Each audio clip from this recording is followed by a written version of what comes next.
नमस्कार दोस्तों, स्वागत है आप सभी का हमारे यूट्यूब चैनल पर। तो हमारी फंडामेंटल ऑफ एग्रोनॉमी की क्लासेस चल रही थी, जिसका आज लेक्चर नंबर 9 है। इससे पहले लेक्चर में हमने बात की थी क्रॉप जियोमेट्री और क्रॉप डेंसिटी के बारे में। इस लेक्चर में हम बात करेंगे क्रॉप न्यूट्रिशन यानी फसल पोषक तत्व और उनका वर्गीकरण।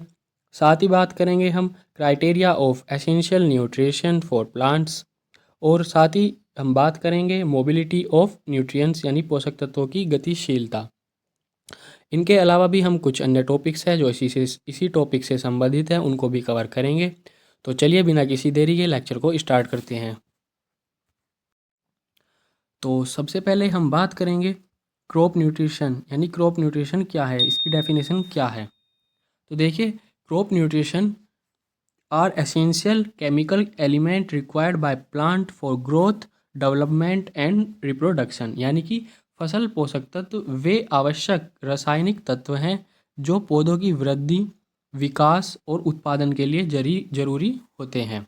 यानी कि ऐसे एलिमेंट जो एसेंशियल है प्लांट की ग्रोथ के लिए, डेवलपमेंट के लिए, वे क्या कहलाते हैं? प्लांट न्यूट्रिशन या क्रॉप न्यूट्रिशन वे कहलाते हैं। अब बात करते हैं कितने एलिमेंट है ऐसे जो कि प्लांट के लिए एसेंशियल है यानी ज़रूरी है। तो उसी के लिए एक ऐसा क्राइटेरिया बनाया गया जो कि पौधों के लिए ये तय करता है कि कौन कौन से जो न्यूट्रिशंस हैं वो उसके लिए एसेंशियल है। तो चलिए इसी क्राइटेरिया के बारे में हम बात करते हैं, जिसे हम कहते हैं क्राइटेरिया ऑफ एसेंशियल न्यूट्रिशन। तो देखिए, कोई तत्व आवश्यक तब माना जाता है जब plant can not complete life cycle without it, यानी कि उसके बिना पौधा अपना जो जीवन चक्र है वो पूरा ना कर सके। अगर कोई एलिमेंट है, अगर उसके बिना वह जीवन चक्र पूरा कर पा रहा है तो वो एलिमेंट उसके लिए एसेंशियल नहीं है।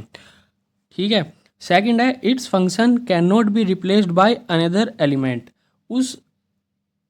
उसे कोई अन्य तत्व रिप्लेस ना कर सके, यानी कि उस तत्व की यानी उस एलिमेंट की जगह कोई और एलिमेंट ना ले सके। ठीक है। तो सेकंड ये हो गया। थर्ड है आपका, it directly takes part in plant metabolism. वह सीधे पौध क्रियाओं में भाग ले सके, यानी कि जो प्लांट मेटाबॉलिज्म है, जो प्लांट के अंदर जितनी भी क्रियाएं होती है उसमें वो डायरेक्ट भाग ले सके।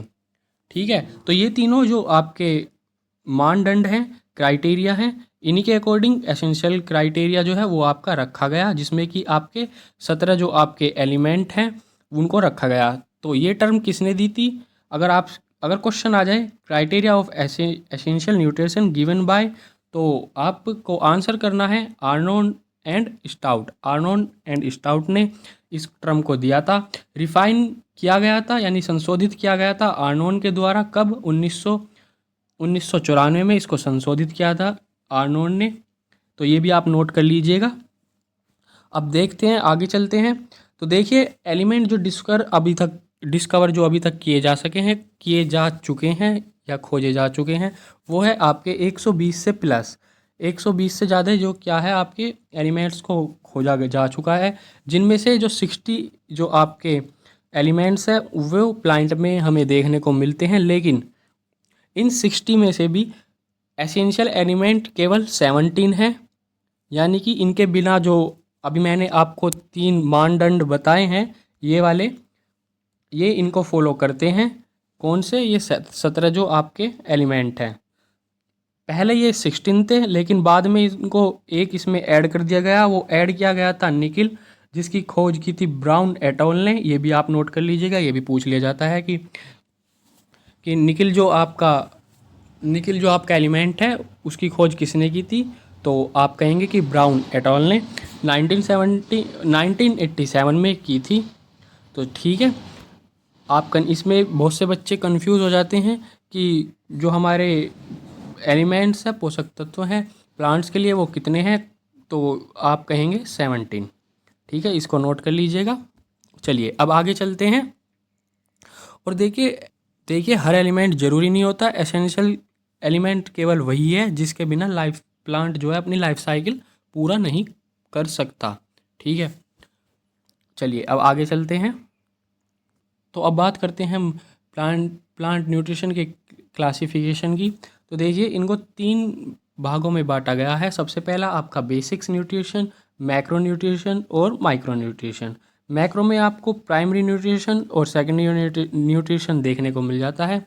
ये आपकी एक शॉर्ट समरी है, इसको भी आप स्क्रीनशॉट ले लीजिए या फिर आप इसको नोट कर सकते हैं।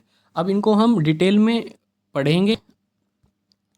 तो सबसे पहले हम बात करते हैं बेसिक न्यूट्रिशन की। तो देखिए बेसिक न्यूट्रिशन जो इनका सोर्स है ये होता है एयर और वाटर से। इनको हमें अलग से कोई भी देने की ज़रूरत नहीं होती, ये हमें फ्रीली क्या है अवेलेबल हो जाते हैं। कहाँ से?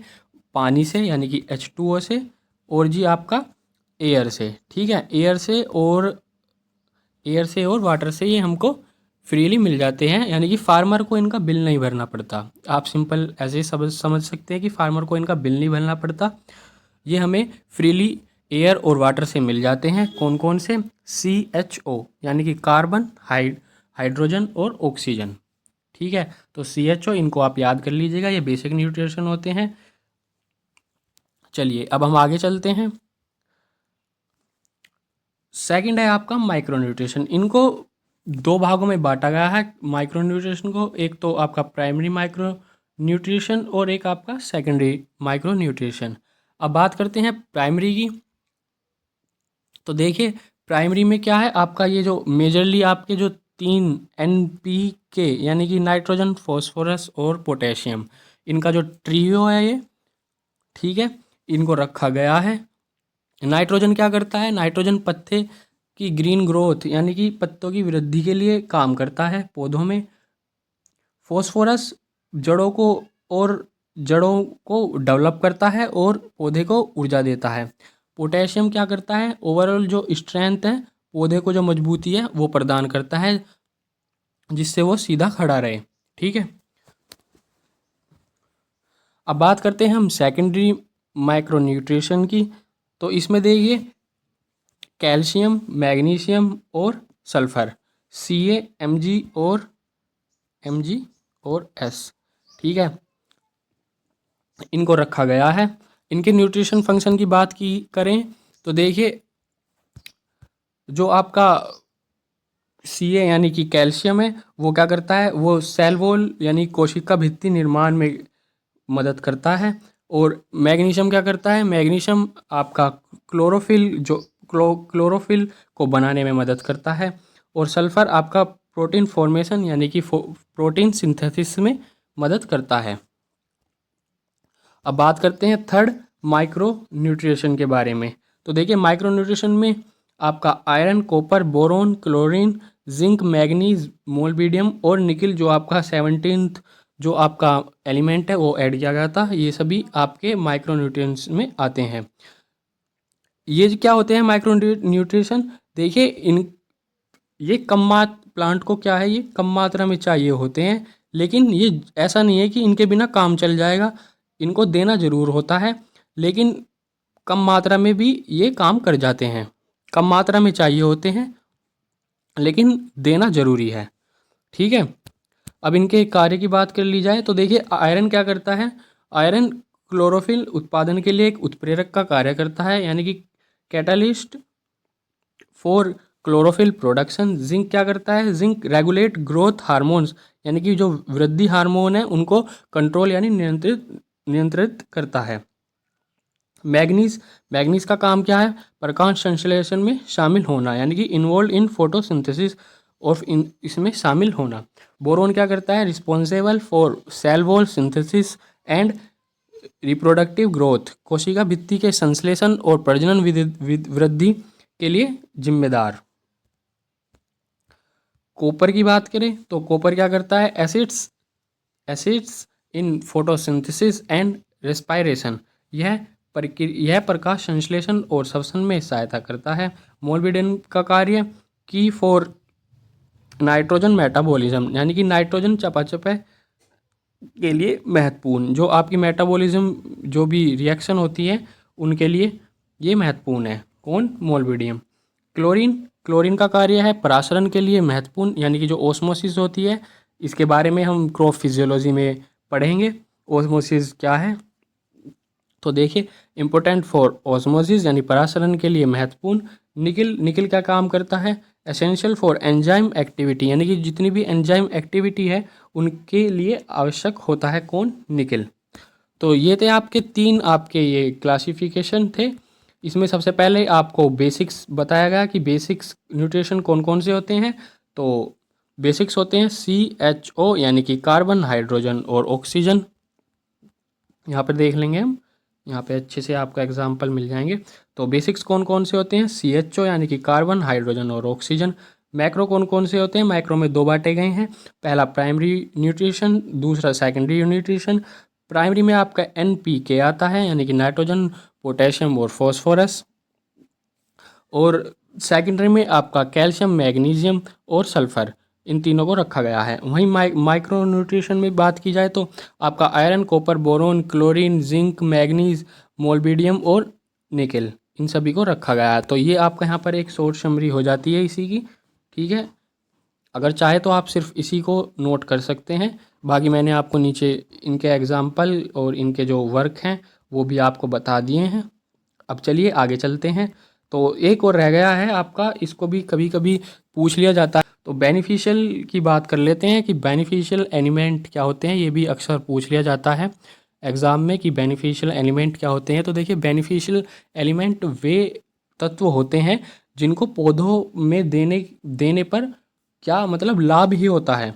ऐसा नहीं है कि अगर हम इन्हें देंगे तो नुकसान होगा, बल्कि इन्हें देने से लाभ ही होगा, लेकिन ये एसेंशियल नहीं है प्लांट के लिए। ज़रूरी नहीं कि आप इन्हें दें, लेकिन अगर आप इन्हें देंगे तो पौधों की जो क्रियाएं हैं, मेटाबॉलिज्म या फिर ग्रोथ डेवलपमेंट, उनके लिए ये क्या है, बेनिफिशियल साबित होंगे। कौन कौन से, सोडियम, एल्यूमिनियम, सिलिका, कोबाल्ट और वेनेडियम। तो इनको आप याद कर लीजिएगा एज ए बेनिफिशियल एलिमेंट, ठीक है। चलिए अब आगे चलते हैं। अब बात करते हैं हम, एक और टॉपिक है हमारा, nutrition mobility and deficiency symptoms, यानी कि पोषक तत्वों की गतिशीलता और कमी के लक्षण। यानी कि पौधों में जो पोषक तत्व है उनकी गतिशीलता के बारे में हम पढ़ेंगे।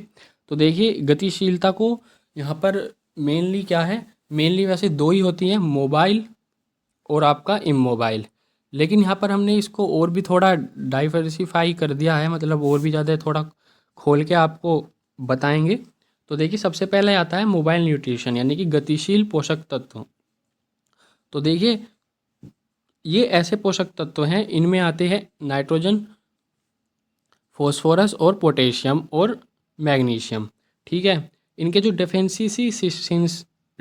डेफिशिएंसी सिम्टम्स हैं वो दिखते हैं, सबसे पहले दिखते हैं ओल्डर और लोअर लीव्स में, यानी कि जो पौधे की निचली जो पत्तियां होती है, जो पुरानी पत्तियां होती है, मान लीजिए ये एक पौधा है, ठीक है, ये एक पौधा है और इसकी जो निचली पत्तियां हैं सबसे पहले इनमें दिखेंगे, क्योंकि ये क्या होते हैं, ये मोबाइल होते हैं। ये सबसे पहले ये क्या है, ये नई पत्तियों तक आसानी से पहुंच जाते हैं। तो इसी वजह से क्या है, अगर ऊपर इसकी रिक्वायरमेंट होती है तो ओल्ड पत्तियों से निकलकर ये सबसे पहले कहाँ जाते हैं, ये जाते हैं अब हमारी न्यू लीव्स में, ठीक है। तो इसलिए जो इनके जो डिफिशियंसी यानी कमी के जो लक्षण है वो कहाँ दिखेंगे, वो दिखेंगे हमारे ओल्ड लीव यानी पुरानी पत्ती जो कि नीचे होती है, उनमें इनको देखा जाता है, ठीक है। अब बात करेंगे मॉडरेट मोबाइल न्यूट्रिशन की। ये कौन कौन से होते हैं, इसमें जिंक आता है केवल, और ये क्या है, ये इनका जो इनमें क्या है, ये जो ऐसे बना लेते हैं एक बार, और ये प्लांट बन गया, ठीक है, और ये ऊपर की पत्ती है। इसमें क्या है, जो 50% आपका मान लीजिए यहाँ पर 100% जिंक है, पहले यहीं आएगा ना, पुरानी पत्ती है क्योंकि ये, तो इसमें से क्या है, 100% में से 50% तो ऊपर चले जाता है और 50% नीचे बच जाता है, तो ये हाफ हाफ हो गया। तो इसलिए जो इनके सिम्टम्स हैं वो हम दोनों पत्ती यानी कि पुरानी और नई दोनों पत्तियों में इनके जो सिम्टम्स हैं उनको हम देख सकते हैं। आगे चलते हैं। आपका ये जो थर्ड है, ये है लेस मोबाइल न्यूट्रिशन, यानी कि इनमें बहुत ही कम गतिशीलता होती है, यानी कि बहुत ही कम क्या है, इनका जो पार्ट है वो ऊपर जा पाता है, नई पत्तियों में जा पाता है। तो इनके जो सिम्टम्स हैं वो कहाँ दिखेंगे, कमेंट करिए, कहाँ दिखेंगे इनके सिम्टम्स। इनके सिम्टम्स दिखेंगे हमारे नई पत्तियों में, क्योंकि नई पत्तियों तक ये पहुँच ही नहीं पाते, बहुत ही ज़्यादा कम गतिशील है, तो इसलिए यहाँ पर अगर 100% है तो केवल इसमें से 1% या 2% ही केवल ऊपर पहुँच पा रहा है, तो इसलिए इनके जो सिम्टम्स हैं वो ऊपर वाली पत्तियों में देखने को हमें मिलते हैं। ठीक है, इसमें कौन कौन से आते हैं, हमारा आयरन, कॉपर, मैग्नीशियम और आपका सल्फर और निकल। ठीक है, आगे हम चलते हैं। नेक्स्ट है हमारा फोर्थ, इमोबाइल, यानी कि ये क्या है, ये ऐसे जो हमारे एलिमेंट्स हैं जो बिल्कुल भी गतिशील नहीं है, यानी कि ये मूवमेंट इनमें नहीं होती है। तो ऐसे कौन कौन से हैं, एक तो है आपका ये कैल्शियम। तो ऐसे कौन कौन से हैं, तो सबसे पहला है आपका कैल्शियम और बोरोन।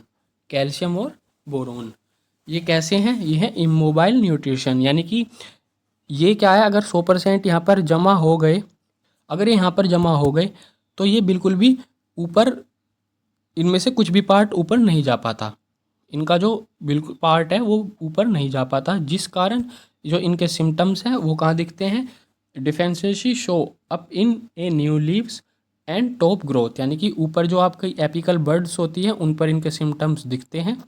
ठीक है, तो ये थी mobility of plants and deficiency. अब हम थोड़ी सी एक और टॉपिक है उसके बारे में हम बात कर लेते हैं, डेफिशिएंसी एंड टॉक्सिसिटी। तो देखिए डेफिशिएंसी क्या होती है, यानी कि कमी क्या है, लैक ऑफ न्यूट्रिशन, क्या है, लैक ऑफ न्यूट्रिशन यानी कि पोषण की कमी।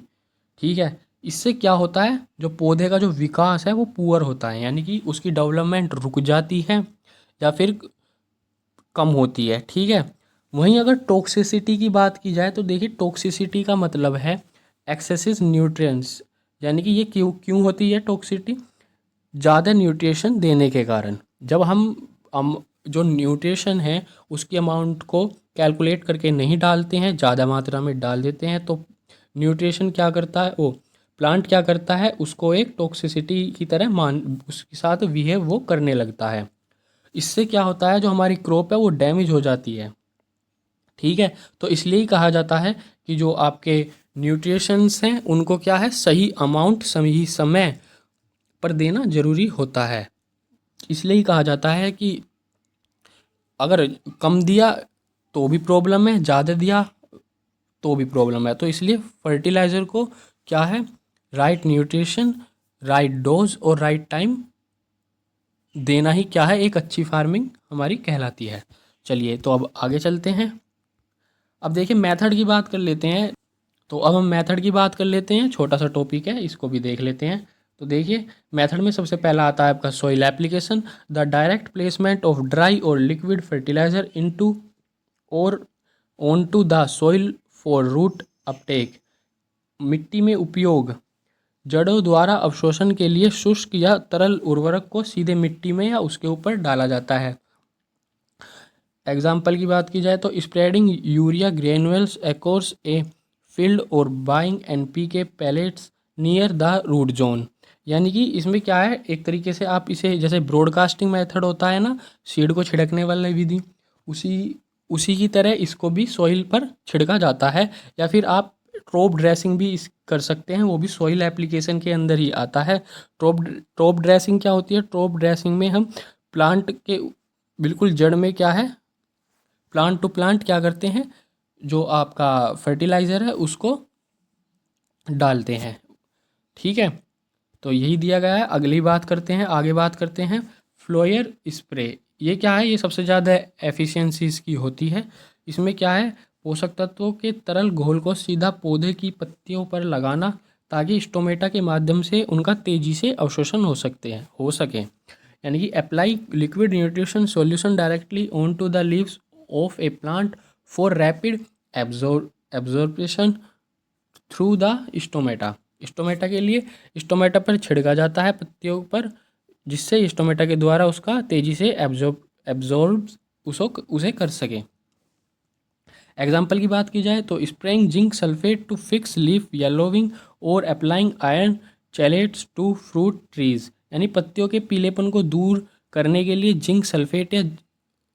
जिंक सल्फेट का छिड़काव करना या फलों के पेड़ पर आयरन चैलेट्स का प्रयोग करना। इसमें देखिए फर्टिलाइज़र कुछ ऐसे होते हैं जो जिनकी सॉइल जो मोबिलिटी होती है, यानी कि सॉइल में वो तेज़ी से क्या कर पाते हैं, तेज़ी से मूव कर पाते हैं, तो इसलिए उनको सॉइल एप्लीकेशन उनकी की जाती है।